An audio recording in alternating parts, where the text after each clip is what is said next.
NCERT 12th Physics Chapter 1 Exercise 1.6 4-point charges QA, QB, QC, QD are located at the corners of the square ABCD of side 10 cm. So இப்போ ஒரு square இருக்குது. இந்த ஸ்கொயருடைய side பார்த்தீங்கன்னா 10 centimetre இருக்குது. எல்லாமே 10 centimetre. இப்போ நான் ஏபிசிடின்னு mark பண்ணுறேன்.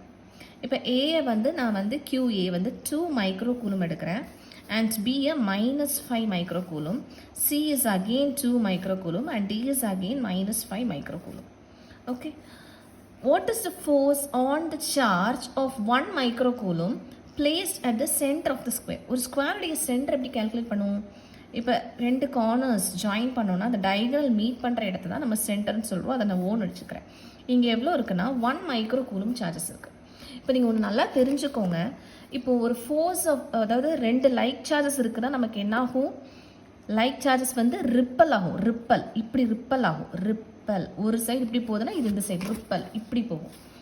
இப்போது அன்லைக் சார்ஜஸ்னால் என்ன ஆகும்? அட்ராக்ட் சேர்ந்து வரும். இப்போது ஒரு ஃபோர்ஸ் ஈக்குவல் மேக்னிடியூட் இருக்குது. இப்போ சப்போஸ் இது 5 நியூட்டன், இதுவும் 5 நியூட்டன் இருக்குது. பட் ரெண்டுமே எப்படி இருக்குது? ஆப்போசிட் டைரக்ஷனில் போகுது. இது லெஃப்ட் சைடில் போகுது, ரைட் சைடில் போகுதுன்னா நெட் ஃபோர்ஸ் என்னவாக இருக்கும்னா 0வாக இருக்கும். சிமிலர்லி இப்போ இந்த ரெண்டுமே அட்ராக்டிவ் ஃபோர்ஸஸ் தான், பட் ரெண்டுமே ஆப்போசிட்டில் தானே இருக்குது. இது எப்படி வருது? ரெண்டுமே டுவர்ட்ஸ் வந்தாலும் பட் இது என்ன டைரக்ஷன்? ரைட் சைட், இது லெஃப்ட் சைட். ரெண்டுமே என்ன ஆகும்னா இப்போ இதுவும் 10 நியூட்டன் இதுவும் 10 நியூட்டனாக இருந்துச்சுன்னா ரெண்டுமே என்ன ஆகும்னா கேன்சல் ஆகும். எப்போ உங்களுக்கு ரெண்டு ஃபோர்ஸுமே ஆட் ஆகும் அப்படின்னா ரெண்டுமே ஒரே டைரக்ஷனில் இருந்தால் மட்டும்தான் it will get added, or else இது சப்ட்ராக்ஷன் ஆகும். ஸோ இது பேசிக்காக தெரிஞ்சுக்கோங்க. ஸோ அப்படின்னா இந்த ப்ராப்ளம் ஈஸியாக நம்ம சால்வ் பண்ணிக்கலாம். ஓகே. ஸோ நமக்கு இப்போ ஃபோர்ஸ் ஆன் த சார்ஜஸ் இந்த இடத்துல எனக்கு என்னெல்லாம் ஃபோர்ஸஸ் இருக்கும்? ஆக்சுவலாக இந்த ஃபோர்ஸஸ் ஏக்கான ஃபோர்ஸ் இருக்குது. ஏன்னா இங்கேயும் ஒரு சார்ஜ் இங்கேயும் ஒரு சார்ஜ் இருக்குது. அப்போ இந்த ஃபோர்ஸை நான் FOEன்னு எடுத்து சொல்லிக்கலாமா? FOA. இன்னொரு ஃபோர்ஸ் என்ன இருக்கும்? FOB இருக்கும். இன்னொரு ஃபோர்ஸ் என்ன இருக்கும்? FOC இருக்கும். இன்னொரு ஃபோர்ஸ் என்ன இருக்கும்? FOD இருக்கும். இந்த மாதிரி 4 ஃபோர்ஸஸ் இருக்கும். ஏன்னா 4 சார்ஜஸ் இருக்குது. இப்போது இந்த ஃபோர்ஸ் ஓக்கும் ஏக்கும் உள்ள ஃபோர்ஸ் நமக்கு எப்படி இருக்கும்? ரெண்டுமே same charges, like charges. So like சார்ஜஸ்ங்கிறது நமக்கு எப்படி இருக்கும்? ரிப்பல்சிவ். லைக் சார்ஜஸ்ங்கிறது ரிப்பல்சிவ். நெக்ஸ்ட் அடுத்தது பார்த்தீங்கன்னா இங்கே மைனஸ் இங்கே ப்ளஸ் இருக்குது. ஸோ இது என்ன ஆகும்? அட்ராக்டிவ். சிமிலர்லி எஃப்க்கும் சிக்கும் பார்த்தீங்கன்னா ரெண்டுமே சேம் லைக் சார்ஜஸ். ஸோ இதுவும் என்ன ஆகும்? ரிப்பல்சிவ். இதே போல் FOD எப்படி இருக்கும்? எஃப்க்கும் இதுக்கும் அட்ராக்டிவ். ஓகே. இப்போது நமக்கு ரெண்டுமே டைரக்ஷன்ஸ் பார்த்தாச்சு. ஒன்று ரெண்டு அட்ராக்டிவ், ரெண்டு மாறி மாறி இப்படி இருக்குது. இப்போது இதோட மேக்னிடியூட் இது என்னது? டைரக்ஷன் வச்சு நம்ம அட்ராக்டிவ் ஃபோர்ஸாக ரிப்பல்சிவ் ஃபோர்ஸாக பார்த்தோம். இப்போ மேக்னிடியூட் பார்த்தோம்னா நமக்கு என்ன வரும்?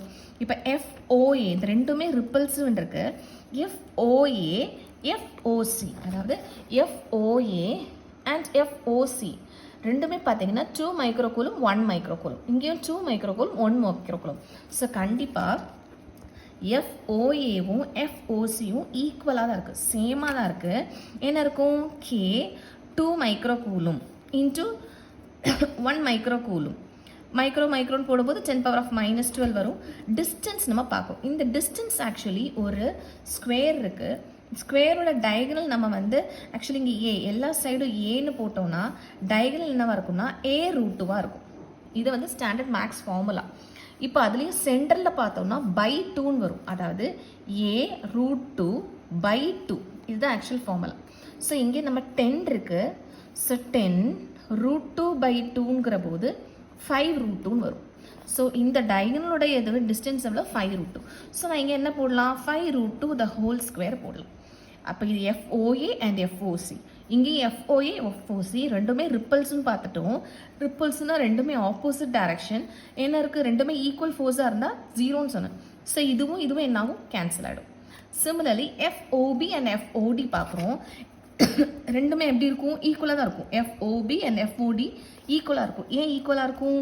இங்கேயும் 1 மைக்ரோகூலும் 5 -5, இங்கேயும் 1 மைக்ரோகூலும் -5. ஸோ நமக்கு ஆக்சுவலி என்ன இருக்கும்?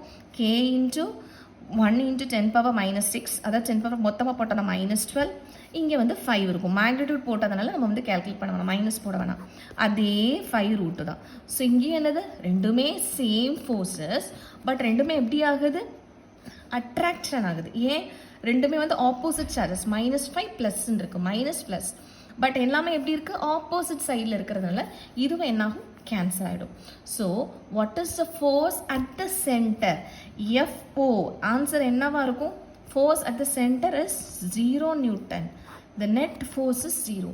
ஸோ நீங்கள் நல்ல கொஸ்டின் இதுலேருந்து என்ன அனலைஸ் பண்ணிக்கணும் அப்படின்னா, ஒரு ஸ்கொயர் இருக்குது, ஓகே, இந்த ரெண்டு கார்னர்ஸ் சப்போஸ் டிஃப்ரெண்ட்டாக மீன் சேமாக கொடுத்துருக்காங்கன்னா நெட் ஃபோர்ஸ் எப்போவுமே என்னவாக இருக்கும், 0 இருக்கும். நாட் கார்னர்ஸ் மட்டும் தான், எல்லாமே இதாக இருந்தாலுமே நமக்கு என்னதான் இருக்கும், answer is 0, centre of charge. Suppose இங்கே ஒரு சார்ஜோடைய வேல்யூ டிஃப்ரெண்ட்டாக இருக்குது, இங்கே வேறு இருக்குது, இங்கே வேறு இருக்குது, இங்கே வேறு இருக்குன்னா தான் உங்களுக்கு நெட் ஃபோர்ஸ் 0 ஆகாது, உங்களுக்கு வேல்யூ சேஞ்ச் ஆகுது. இப்போ ரெண்டு ஃபோர்ஸ் இங்கே வந்து ரெண்டுமே 2 மைக்ரோகூலும் கொடுத்துருக்காங்க, இங்கே ஒன்று வந்து -5 இங்கே -7 கொடுத்துட்டாங்கன்னா கண்டிப்பாக ஒரு ஃபோர்ஸஸ் இருக்கும்.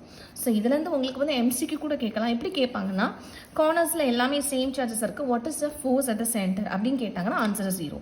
சிமிலர்லி ரெண்டு கார்னர்ஸ்க்கு சேம் சார்ஜஸ், இன்னொரு ரெண்டு கார்னர்ஸ்க்கு same charges, what is the forces அப்படின்னு கேட்டாங்கன்னா இதுக்கு என்ன தான் சொல்லணும், சென்டர் இஸ் 0. ஸோ இந்த மாதிரி தான் உங்களுக்கு.